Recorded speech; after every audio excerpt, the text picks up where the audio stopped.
नमस्कार दोस्तों, आइए आज हम हिंदी पत्रकारिता के उदय और विकास पर प्रकाश डालें। मनुष्य एक सामाजिक प्राणी है। अपनी बात कहना और दूसरे की बात समझना मनुष्य का स्वाभाविक गुण है। समाचार पत्र या पत्रकारिता के उद्भव और विकास के पीछे मनुष्य की यही जिज्ञासा और प्रवृत्ति रही। पत्रकारिता के माध्यम से मनुष्य की इस इच्छा की पूर्ति आसानी से हो गई। पत्रकारिता के स्वरूप को विभिन्न विद्वानों ने अपने अपने ढंग से परिभाषित किया है।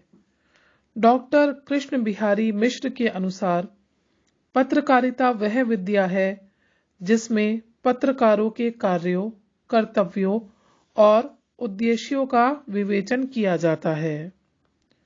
जो अपने युग और उनके संबंध में लिखा जाए वही पत्रकारिता है।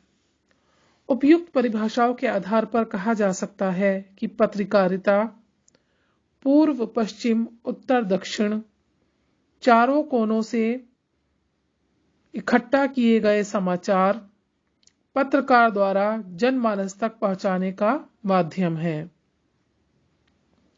आइए अब हम पत्रकारिता के स्वरूप पर चर्चा करें। पत्रकारिता एक रचनाशील विद्या है, यह मात्र व्यवसाय नहीं है। हमारे देश के अंतिम गवर्नर जनरल C.R. राजगोपालाचारी का कहना है कि पत्रकारिता एक कला है। उन्होंने पत्रकारों की एक सभा को संबोधित करते हुए एक बार कहा था कि मेरी इच्छा है कि आप लोग पत्रकारिता को एक कला के रूप में देखिए, ना कि एक उद्योग के रूप में। पत्रकार चित्रकार व कवि के समान होते हैं, ना कि कारखाने में काम करने वाले मजदूर। जब आप पत्रकार लोग कोई लेख लिखते हैं अथवा कोई समाचार ही प्रस्तुत करते हैं तो वह एक कलाकृति प्रस्तुत करते हैं। अतः आपको यह ध्यान रखना जरूरी है कि आप जो कुछ भी लिखते हैं वह उत्पादक हो और सृजनात्मक कला की श्रेणी का हो। अब हम हिंदी पत्रकारिता के उद्भव और विकास पर चर्चा करते हैं। पत्रकारिता कोई अचानक अवतरित हुई विद्या नहीं है, उसके उद्भव और विकास की एक क्रमिक श्रृंखला है। कोई भी विकास आकस्मिक नहीं होता। भारतवर्ष में पत्रकारिता का विकास छापे खाने के साथ हुआ ऐसा मानना भ्रमपूर्ण है। भारत में पत्रकारिता पौराणिक युग में भी विद्यमान थी। प्राचीन धर्म ग्रंथों में नारद जी की भूमिका को एक पत्रकार जैसा ही माना जाता है। जब वो एक लोक से दूसरे लोक में जाते थे तो उनसे पहला सवाल यही पूछा जाता था, कहिए नारद जी, भूलोक के क्या समाचार हैं अथवा आप क्या समाचार लाए हैं। इस तरह नारद जी को पहला पत्रकार या संवाददाता कहा जा सकता है। प्रागैतिहासिक काल में पत्रकारिता गुप्तचर सेवा के रूप में विद्यमान थी। मनु स्मृति में मनु ने गुप्तचर की विशेषता बताते हुए कहा है कि गुप्तचर की गति वायु से भी तेज होनी चाहिए।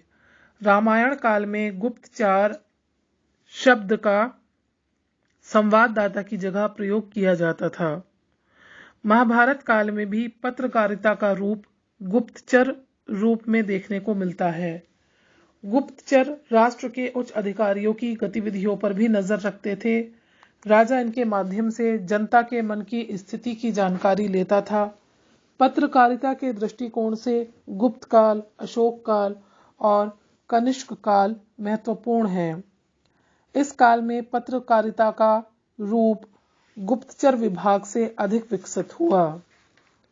प्राचीन युग में शिलालेखों, डुगडुगियों या ढिंडोरा पीटकर भी राजा के आदेश अथवा अन्य समाचार वितरित किए जाते थे। अनेक उदाहरणों से स्पष्ट हो जाता है कि भारत में पत्रकारिता की विद्या अति प्राचीन है। आइए अब हम भारत में पत्रकारिता की शुरुआत पर चर्चा करते हैं। भारत में पत्रकारिता की शुरुआत यूरोप से ही हुई। जेम्स अगस्टस हिक्की ने पहले समाचार पत्र हिक्की गजट, जो कि इंग्लिश में था, 1780 में प्रस्तुत किया। 1780 में ही कलकत्ता में पहला समाचार पत्र प्रकाशित हुआ। हिक्की ने भारतीयों के लिए पहला मुद्रित समाचार पत्र निकालकर पत्रकारिता के नए द्वार खोल दिए। भारत में स्वतंत्र प्रेस का जन्म देने का श्रेय हिक्की को ही है। राजा राम मोहन राय को पत्रकारिता का पितामह कहा जाता है। राजा राम मोहन राय शिक्षित, उदार और सुधारवादी नेता थे। वे अंग्रेजी, फारसी, बंगला तथा संस्कृत के प्रकांड पंडित थे। सही अर्थों में देशी पत्रकारिता के जन्म का श्रेय राजा राम मोहन राय को जाता है। भारतीय संस्कृति की रक्षा के लिए राजा राम मोहन राय और उनके सहयोगी पत्रकारों ने कई पत्र तथा पत्रिकाएं निकाली। हिंदी पत्रकारिता का आरंभ निसंदेह उद्दंड मार्तंड से माना जाता है। यह 1826 से कलकत्ता से प्रकाशित हुआ। इसके बाद राजा राम मोहन राय ने बंगदूत नाम से एक पत्र निकाला। बंगदूत के प्रकाशन के लगभग 16 साल बाद बनारस अखबार का प्रकाशन हुआ। सन 1857 में पयामे आज़ादी नाम का एक राष्ट्रीय अखबार निकला। निष्कर्ष ये है कि प्रेस की स्थापना और हिक्की गजट ने भारतवासियों में चेतना का उन्मेषण किया। अर्जुन तिवारी के शब्दों में, उनकी आंखें खुलीं, उन्हें स्फुरण हुआ और वे अंधकार से प्रकाश की ओर जाने के लिए बेचैन हो उठे। धन्यवाद।